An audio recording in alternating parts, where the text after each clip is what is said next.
নওগাঁয় বাড়ছে বস্তায় আদা চাষ।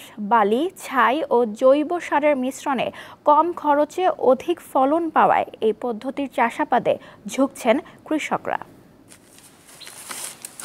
পতিত জমিতে বস্তায় আদা চাষ করে লাভবান হচ্ছেন অনেকে।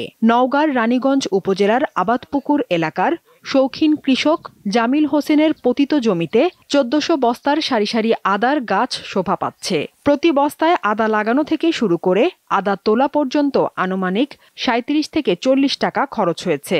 এখানে আশা রাখছি যে এখানে আমার মোটামুটি ৩ লাখ টাকার মতো বিক্রি হবে।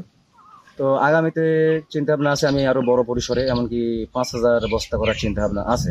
এ পদ্ধতিতে রোগবালাই অনেক কম, তাই সারও লাগে কম। প্রতি বস্তা থেকে ফলন হয় প্রায় ১ কেজি। আমরাও সামনের দিনে এই বস্তায় আদা লাগানোর জন্য উদ্বুদ্ধ হচ্ছি। আমরা তো কখনোই বস্তায় আমরা আদার চাষ দেখিনি। যাই হোক, এখানে দেখে খুব ভালো লাগলো।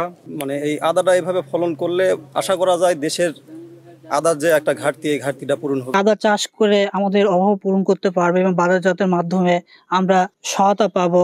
চলতি মৌসুমে নওগাঁয় প্রায় ২২,০০০ কৃষকের মাঝে ৩,৮৩,০০০ বস্তা আদা চাষ করা হয়েছে।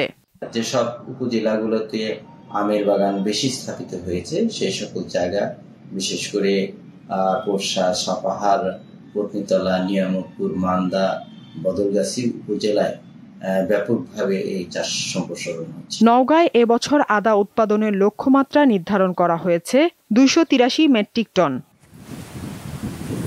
দীপ্ত বার্তা কক্ষ।